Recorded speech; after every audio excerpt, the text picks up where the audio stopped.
അല്ലാഹുവിന്റെ പരിശുദ്ധമായ ഖുർആൻ അല്ലാഹു നമുക്ക് ഇറക്കി തന്നിരിക്കുകയാണ്.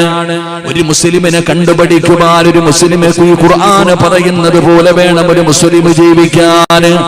ആ ഖുർആൻ പറയുന്നത് പോലെ അനുസരിച്ച് ജീവിക്കുന്നവനാണ് ഞാൻ സ്വർഗ്ഗമൊരുക്കി വെച്ചിരിക്കുന്നതെന്ന് പരിശുദ്ധമായ ഖുർആൻ പോലും ഓർമ്മപ്പെടുത്തുമ്പോ അല്ലാഹു ഒരു ഗ്രന്ഥം ഇറക്കി തന്നിട്ട് നിങ്ങളെല്ലാം വായിച്ചു പഠിച്ചുകൊണ്ട് ജീവിക്കാൻ അല്ലാഹു പറഞ്ഞില്ല. ഒരു ഗ്രന്ഥം വിശുദ്ധമായ ഖുർആൻ അല്ലാഹു ഇറക്കി തന്നിട്ട് ഈ ഗ്രന്ഥം വായിച്ചു പഠിച്ചുകൊണ്ട് ജീവിക്കാൻ അല്ലാഹു പറഞ്ഞില്ല. പടച്ച റബ്ബേ, ആ വിശുദ്ധമായ ഖുർആൻ അനുസരിച്ച് എങ്ങനെയാണ് ജീവിക്കേണ്ടതെന്ന് പഠിപ്പിച്ചു തരാൻ തൗറാത്തും ഇഞ്ചീലും സബൂറും എന്റെ പ്രിയപ്പെട്ടവരെ പരിശുദ്ധമായ ഖുർആൻ, ഈ ഖുർആൻ അനുസരിച്ച് കൊണ്ട്, ഈ കിതാബുകൾ അനുസരിച്ച് കൊണ്ട് ഒരു മനുഷ്യന് എങ്ങനെയാണ് ജീവിക്കേണ്ടതെന്ന് പറഞ്ഞു തരാനല്ല, പഠിപ്പിച്ചു തരാനല്ല, സ്വന്തം ജീവിതം കൊണ്ട് കാണിച്ചു തരുന്നതിന് വേണ്ടി 1,24,000 പരം വരുന്ന പ്രവാചകന്മാര്, അംബിയാ മുർസലീങ്ങൾ അല്ലാഹു ലോകത്തേക്ക് ഇറക്കുകയാണ്.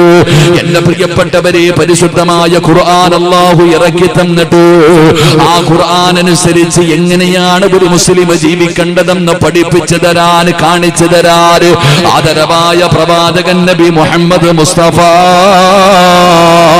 സല്ലല്ലാഹു അലൈഹി വസല്ലമ തങ്ങളെ അല്ലാഹു നമുക്ക് പ്രവാചകനാക്കി തെരഞ്ഞെടുത്തു തന്നല്ലോ.